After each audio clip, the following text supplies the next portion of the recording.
Okay, we are live. Hi, this is William Ramsey.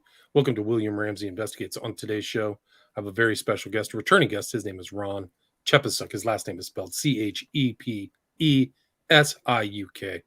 And he's a very prolific author. He's written many books on uh, true crime books. Highly recommend them. He's been on my show twice.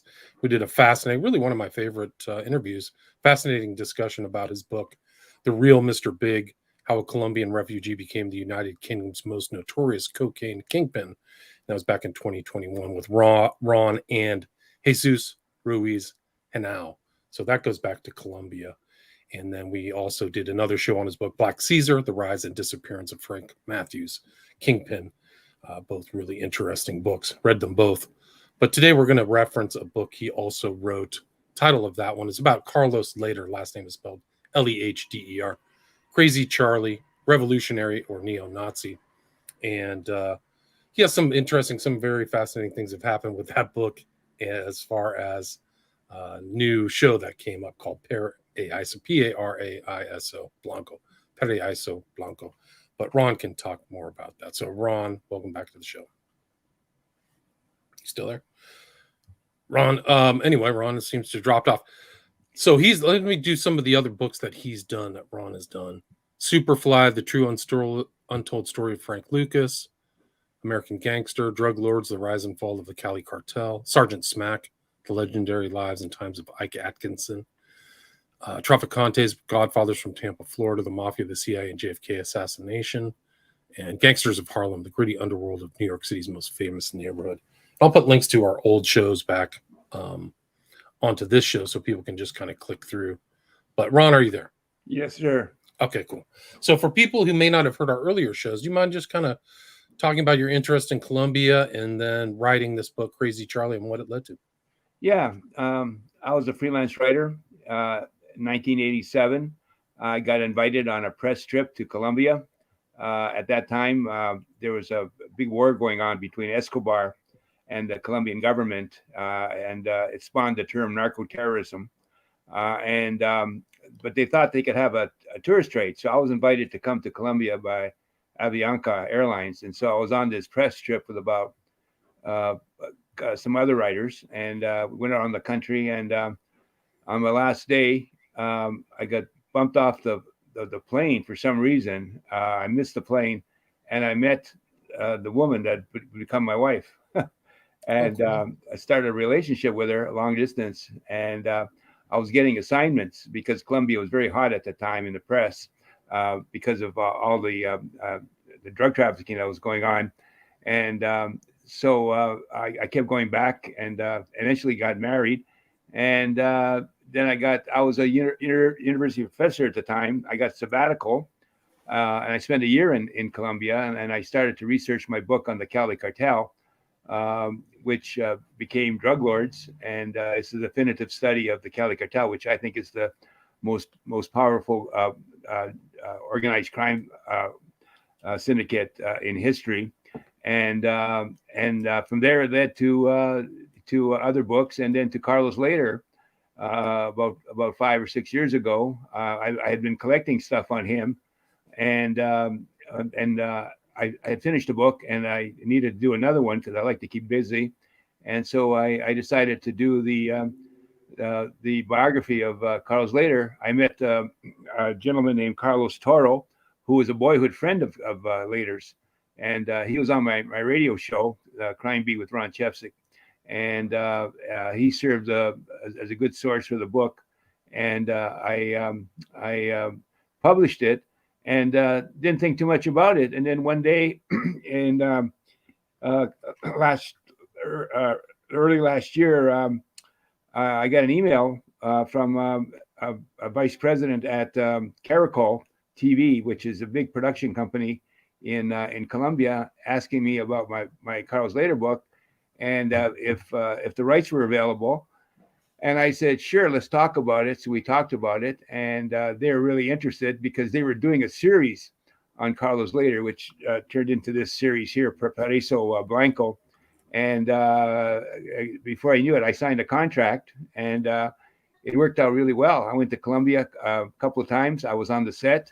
I met Sebastian Osario, the lead actor that was playing Carlos later. He did a tremendous job, and they did the 30 episodes to the series, and then it was released last July 20th, and so here I am. I'm on your show talking about it. Wow, that's amazing. So it's Yeah. been a long arc. So you wrote the book back in the '90s or something, right? No, I wrote the book about 5-6 years ago, Oh, it's been five, six. and I yeah, missed it. it was just just a filler. I was looking for something really interesting, and so I had material, so I said, okay, I'll do it, and I did it, and never thought it would turn into a TV show, but it did.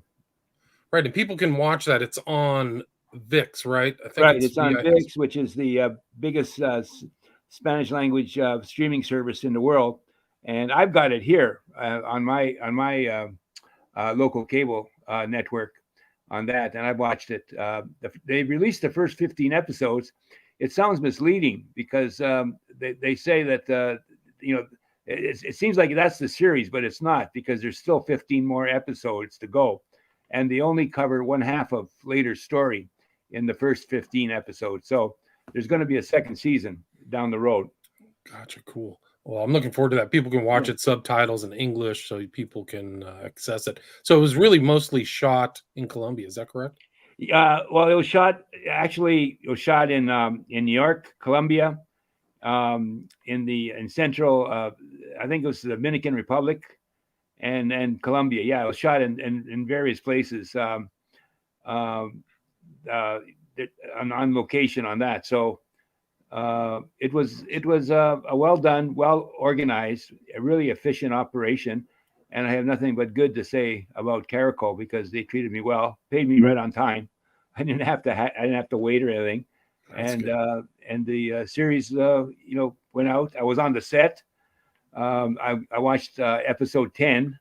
I met Sebastian Osario, the lead actor that was playing Carlos later, and we discussed the character for about an hour, and he told me what he thought of him, and I told him what I thought of him, and I don't know if he took what I told him about later or not, but yeah, it was interesting. Right. So that's Osario there. I think he's on here. But I mean, you titled the title of your book "Crazy Charlie." For people who don't know who Carlos Later was, who was he, and why is he important to the drug trade and the Cali Well, cartel? Carlos later is very interesting. He was a founding member of the Medellin cartel, which is the cartel that is commonly associated with Pablo Escobar, the notorious greatest gangster of all time in Colombia, and he was the drug trafficker that devised the transportation system, which revolutionized the way drugs were transported from Colombia, way cocaine was transported. Before later showed up on the scene, it was pretty small time. It was usually mules that were carried the drugs on the plane, or swallowed it or whatever. But it was very small and piecemeal. But he devised a system where he was able to use planes that flew to the Bahamas and refueled, and then flew on to the United States to distribute their drugs. And it changed everything. If you were around in the late '70s, you noticed that there was a surge of cocaine um, that happened, and there was a big epidemic on college campuses and all that. And that was essentially Later's doing. His transportation system, which enabled to mass distribute the drugs here in the United States, and he made a fortune. He became a billionaire. They said that at one time that 1 out of 5 kilos that were distributed in the United States, he would get Wow. paid with 1 out of 5. And Wow. if you can imagine how much money that must have been because of how much cocaine was being transported to the United States. Right. And at that time, people may take it for granted because cocaine is maybe a familiar thing. But before the '70s, it wasn't really in the culture. So he No, was right there. cocaine was the champagne of drugs. It was a drug of the elite. Jazz musicians, entertainers, and all that sort of thing. but later sort of democratized the distribution of cocaine and made it available for every man, and brought the price of the drug down because he was mass distributing it, and the rest is history. Yeah, it's incredible. He's almost kind of like a Bond villain. He had literally his own island that was outfitted, and he had Yeah, parties there, right? Was yeah. it You K? had the Was it Nelson Norman's K? Cay. Norman's Cay Norman's was K. the island.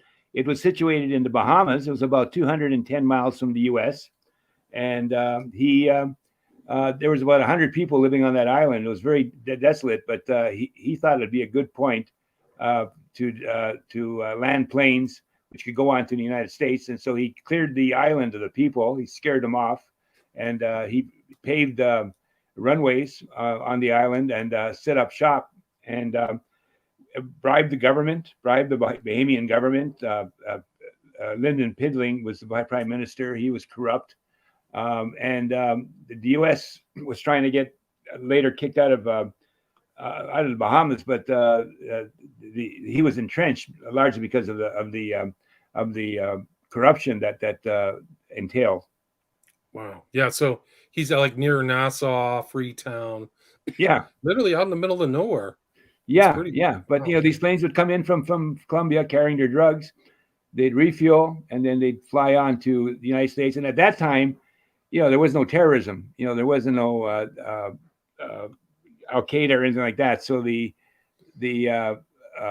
defenses were pretty lax, and so you could fly a plane in, under the radar and fly into one of these empty fields or abandoned airports in Georgia or South Carolina or Florida, and from there would be the trucks would come, and they would reload the drugs onto the trucks, and then they distribute them all over the United States, and they Wow. got away with it.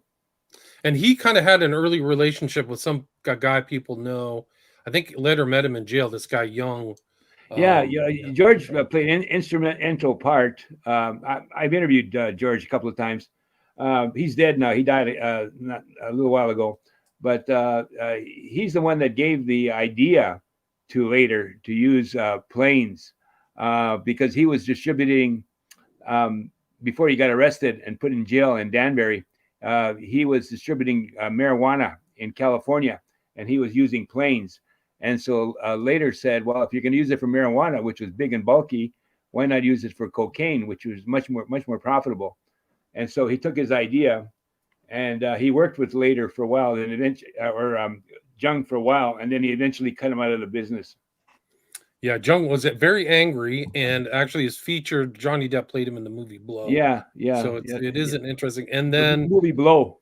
yeah, and eventually he testified against Later, right? Young was. Yeah, he did. He helped put Later in jail, but eventually the U.S. government was successful, and they put enough pressure on the Bahamian government that Later was forced to leave the Bahamas about 1982, and he went back to Colombia, where he set up shop in Armenia, in the province of Armenia in Colombia, and he had delusions of being president of Colombia. He had political aspirations, and he set up this party, the Latin movement, and essentially it was a party that sole purpose was to stop extradition, because that's what the drug traffickers feared, was extradition to the United States.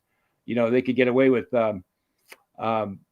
drug trafficking in Colombia. Even if they went to jail, they could probably bribe their way out, or whatever. But if they went to the United States, it was a death sentence, really, on that. So this party he set up, and it operated for a little while.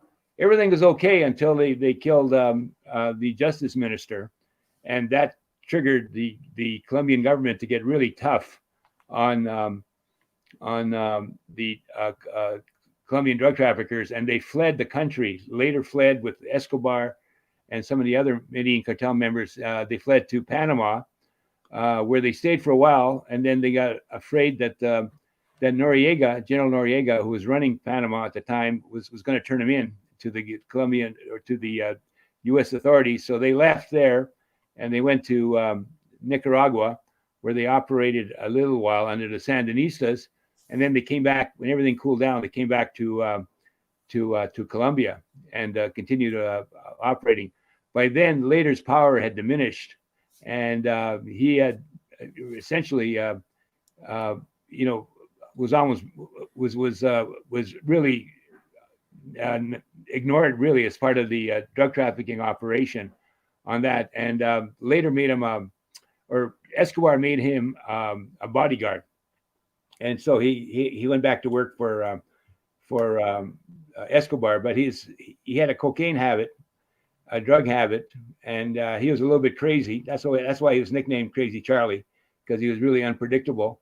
And the Medellin cartel under Escobar came to consider later an embarrassment because he was doing all kinds of weird things. He held a press conference in the Amazon where he ranted and railed about the Holocaust, about destroying the United States with cocaine and all this, and it made national news. I interviewed the woman that did the interview on that. She said it was quite amazing, but he was coked up at the time, and he sounded like a madman, and it sort of caused embarrassment to the Medellin cartel.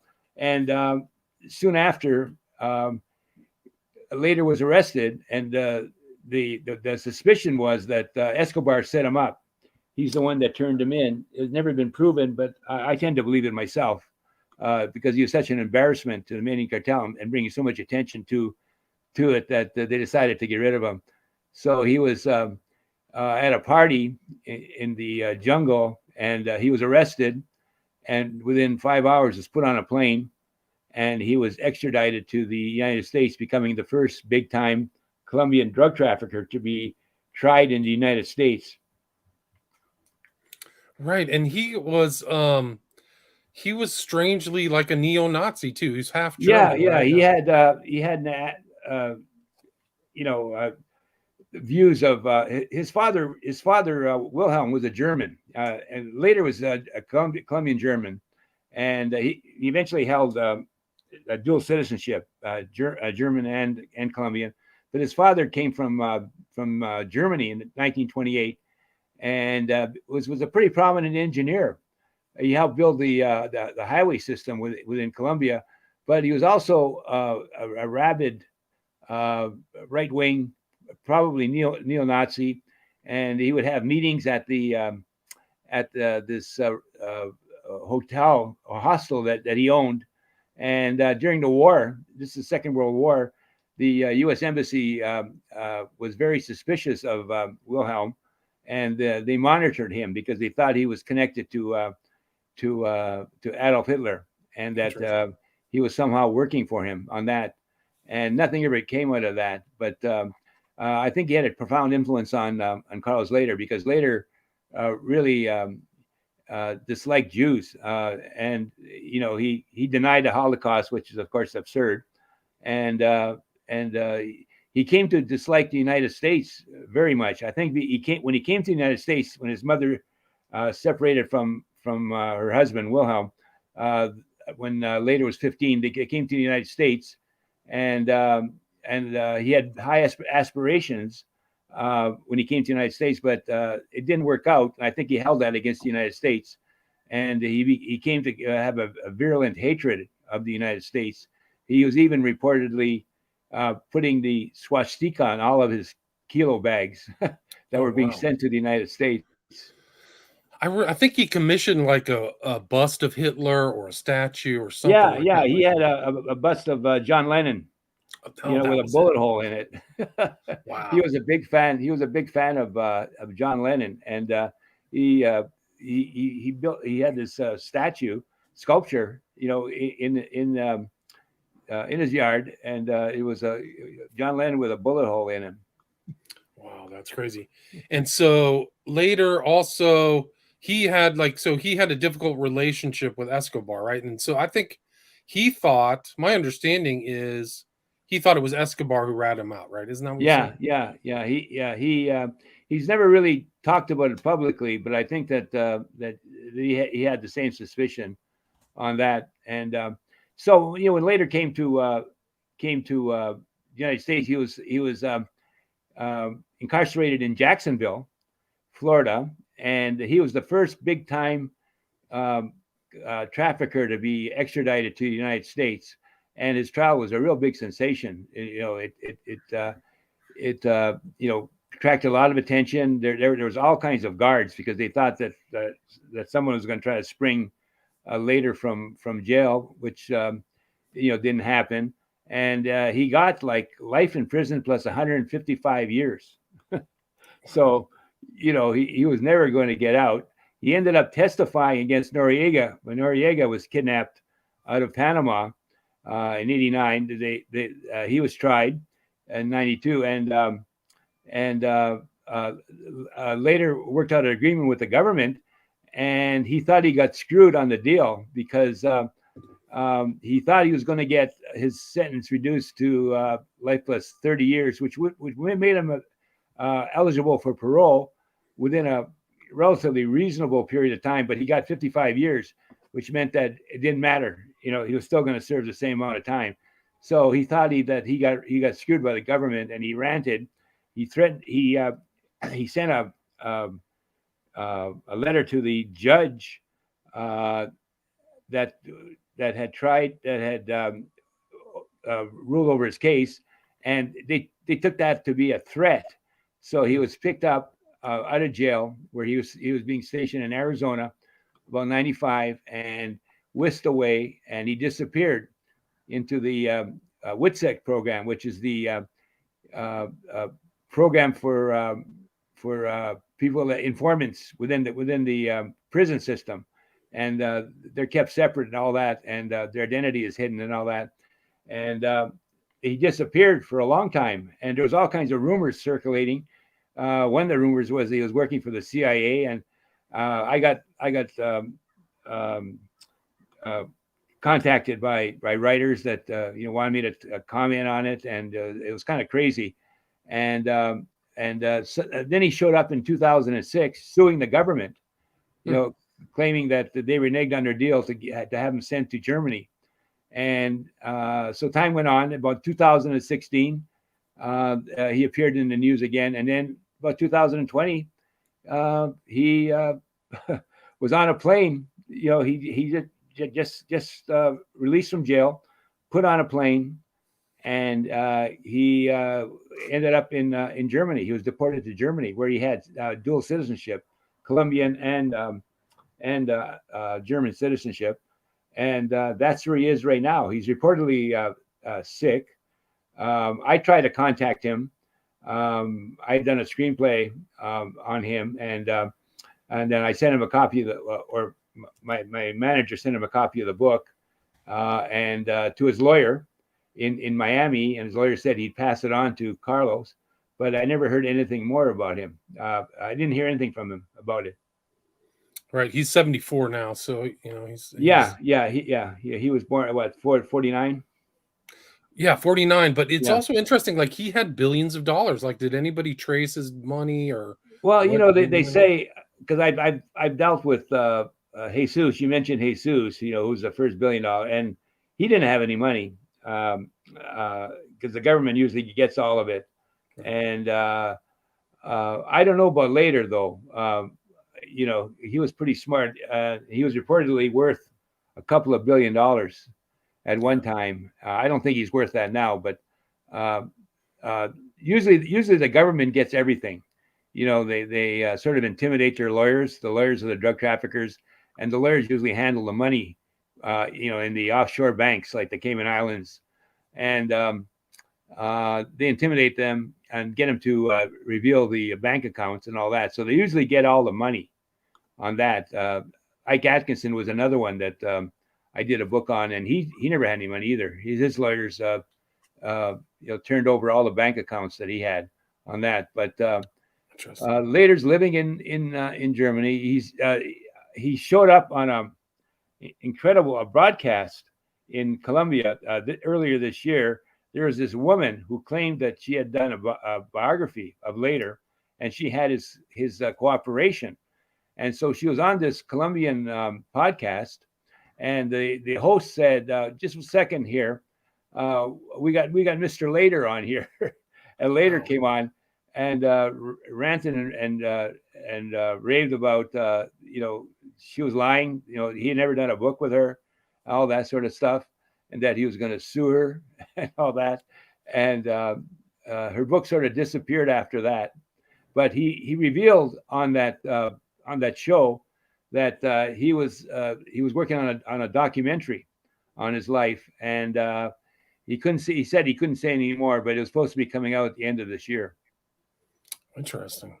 Yeah, and I mean he was kind of like almost like an Epstein Island type thing. I don't know if they were blackmailing people, but it was like people would go there and party and do a Oh bunch yeah, of he was drugs. debauched. I mean, he had orgies like on the island, the Nerman's Cay, the island that served as his distribution point for drugs.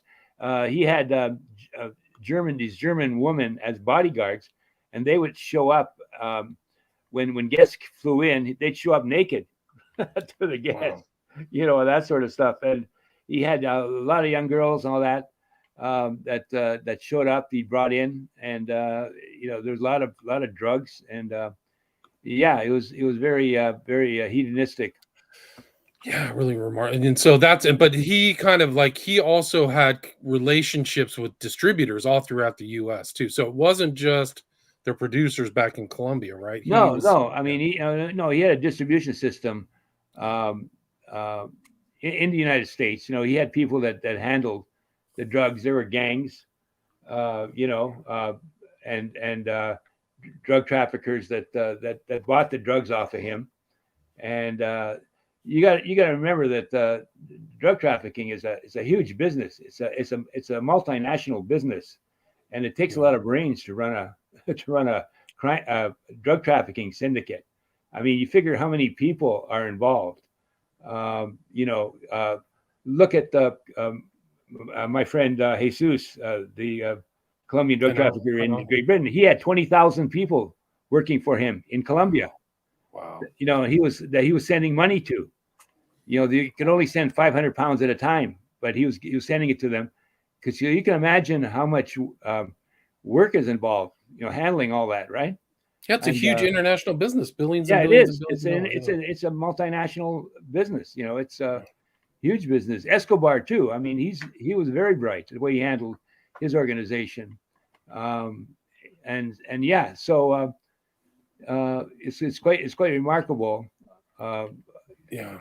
you know, Later was remarkable. He had 50, I think he had 50 employees on the island, on Norman's Island, and just replaceable planes. Like they get busted, one plane would be taken away and they just replace it with another one. Like it was just Yeah, part of the yeah, business. he had all kinds of money, Yeah. and like I said, they flew in. He hired these pilots, and uh, they flew the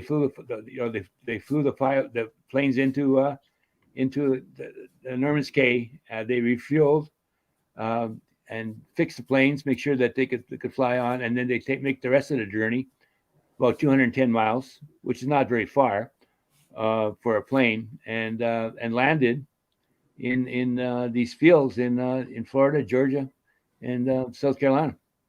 Yeah, it's incredible. Really is an incredible story. Like he was really the first. He was kind of bigger before Escobar. I think he was the pioneer, right? They called him the Henry Yeah, Ford of yeah. He cocaine. was he was he was he was about the same time as Escobar, but Yeah. he really made the Medellin cartel into a big conglomerate that it became because of the way he distributed drugs. I mean, it was pretty small time. I mean, they were making a lot of money, but I mean, compared to what they eventually made, it was nothing. I mean, they had tons. There's pictures of those two together somewhere of Later and Yeah, yeah, Escobar and his wife and kid, all that stuff. yeah, I yeah. mean, he It's was. interesting. It's interesting. You've seen the show Narcos, right? Yes, yes, I have. Yes. Yeah. Well, he shows up in that, and I don't think they gave him justice. I mean, he shows up on that, and he disappears. They don't really treat him as the important person that he was in the Medellin cartel on that. Yeah, it was all Escobar focused. Yeah, Yeah, yeah, it was. Yeah, right. seemed like it. I mean, the guy who played Escobar was brilliant in that show, but I'll have to Yeah, I watch thought this he did a again. good. I thought he did a good job. Yeah, I mean, so this is going to be 30 episodes. There's 15 that dropped in July, and this kind of just traces his whole life, right? Like, I Yeah, mean, this carries on until uh, the U.S. government is really to put pressure on the Bahamian government to get rid of Escobar. He's about ready to go back to Colombia, and like I described earlier. And the interesting thing is they deviate a little bit from the book. Um, they don't really deal with his political aspect. You know, his racism. They make him sort of a likable character, a roguish sort of character. Uh, a Lothario. You know, he loves the woman. He has several women and all that sort of stuff. So I don't know how they're gonna treat the next 15 episodes when he's back in Colombia. You know. right. Right. No, it's a fascinating story. And you mentioned like he kind of disappeared into the American penal system. Like people thought he got out or escaped. They didn't really Yeah, know right. what He happened was to him. he became sort of a legend, Yeah. and nobody knew what happened to him. And I told him I found out that he was still in the system. I talked to the prosecutor that put him in jail, and I interviewed him, and he told me that he was still in jail, all that, and that actually um, he um, he had an altercation in prison and had been beaten up. That's the last thing I heard of him from the prosecutor, and he said that that's the last thing he heard of him himself. Wow. It's amazing that he actually made it all the way, did all that drugs, made all that money, and still is out of jail. Like he finally got out. Yeah, well, yeah, and I think it was a humanitarian gesture. They never really explained why they let him go, Hmm. but uh, he was sick. He was supposedly in bad health, and I guess they just said, "Well, let's let him go and send him back to Germany. He's not going to harm us." Yeah, it's And interesting. Germany was willing to take him, which is interesting. That's also interesting. Yeah. I Yeah. mean, he had other brothers and sisters too, right? He was considered Yeah, the he had black his sheep. brothers and sister. He came to the United States, and actually, he was in cars before he got into drugs. He was stealing cars and sending them to Colombia, and his brother was on the other end, receiving the cars. So he worked with his brother, uh, Interesting. in some criminal business. So he just graduated into cocaine kingpin, like one of the Yeah, yeah, most incredible drug yeah, dealers. Yeah. and he has a daughter, Monica, which uh, lobbied for his release and all that. But really interesting in that radio show, he said he didn't have anything to do with her. He Hmm. didn't have anything to do with her, which is kind of weird. And in the series, the opening scene, Later's in jail, and a guard comes up and says, "Later, come on with us. You're getting out." And you look on his lap. There's my book. Wow. Cool. That's awesome. He has a book there. He has like a book there. And so, anyways, he comes out, which is the second scene, and then he's on the plane with, I guess it must be his daughter, because he's a young woman, and he's an older man now. And he's on the plane and he's sitting there, and you look on his lap, and there's my book again. Nice. So they put it in there as a Yeah, reference which point. is which That's is kind of great. nice. Yeah, that's cool, man. Yeah, So people can see that on VIX, right? If you're yeah, watching this on on Rock VIX, Family right? on VIX. On that, I've got it here on my channel. I've watched it a couple of times, and it's quite good. I thought it was really good, and they've got some really prominent um, uh, Latina actresses too that are really good. But it's doing well. The series is doing well. It's being well received, from what I understand. I've talked with Caracol about it, and they say that they're happy with the way it's been going. Do it. Good. That's good. I'm glad to Yeah. hear that. And you also have a podcast too, right, Ron? Yeah, I've got a podcast. It's called Crime Beat with Ron Chepesiuk. You go to theartistfirst.com, um, and then look up the Crime Beat on Thursdays at 8 p.m. I've had all kinds of guests on there. It's based on crime. We've had over 630 shows Wow. since the show started in 2011, and you can go listen to it on the internet. Gotcha. On Ron Chep. Its last name again is Chepesiuk. And all Right. your books too are available through a website or on? They're Yeah, definitely on Amazon. Amazon. You go to Amazon, and it's probably the best place to check them out. And my latest book, of course, is Bad Henry. It just came out in July. Oh, cool. What's it Bad Henry about? It's about a serial killer in Charlotte named Henry Louis Wallace, a black serial killer that murdered 10 women before he was caught. And this happened between 1992 and 1994. And it's the biggest murder trial in North Carolina history. Oh, wow. So is that also did they also have the Taco Bell Strangler? Is that it? Yeah. That's the subtitle is the murderous rampage of the Taco Bell Strangler. There he is right there. Wow. And he got the nickname of Taco Bell Strangler because he worked in fast food restaurants where he met a lot of these women. Oh, wow. And I've got to look into that story. I'm not familiar with that at all. I don't know that one. Yeah, it seems like I should. It's a pretty brutal story. It's a really interesting a case, but they finally got him. He's been on death row for 27 years. Oh, wow. So when did the murders take place? They went between 1992 and 1994. They went from about March to March, 1992, 1994, and then he was tried. It took a couple of years, but 97 he was convicted. He was sentenced to death, and it looked like he went through all the appeals that you normally do when you're on death row, and it looked like he should have been executed. But then what I understand, the North Carolina governor put a moratorium on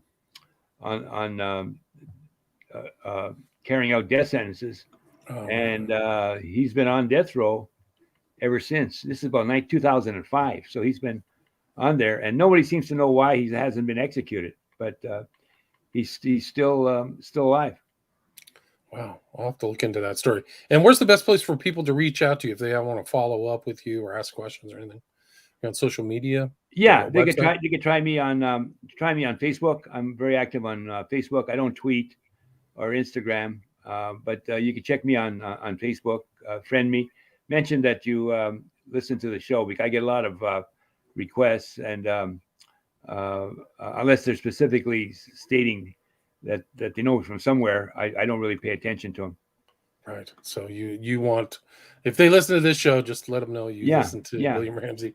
But yeah, thanks so much for your time and congratulations on the new program. Yeah, thank you very much. Blanco. Yeah, and again, the book William, I really appreciate it. I love your show. Oh, thanks, man. I appreciate it. Thanks for coming back on. Again, the book, if people want to read about it on Carlos Slater, is Crazy Charlie, Revolutionary or Neo-Nazi. And again, the show with 30 episodes, 15 are out now, is Paraíso Blanco, and I'll put a link to that. So, Ron Chepesiuk, thanks so much for your time. Thank you very much, William. All right, take care. Stay there.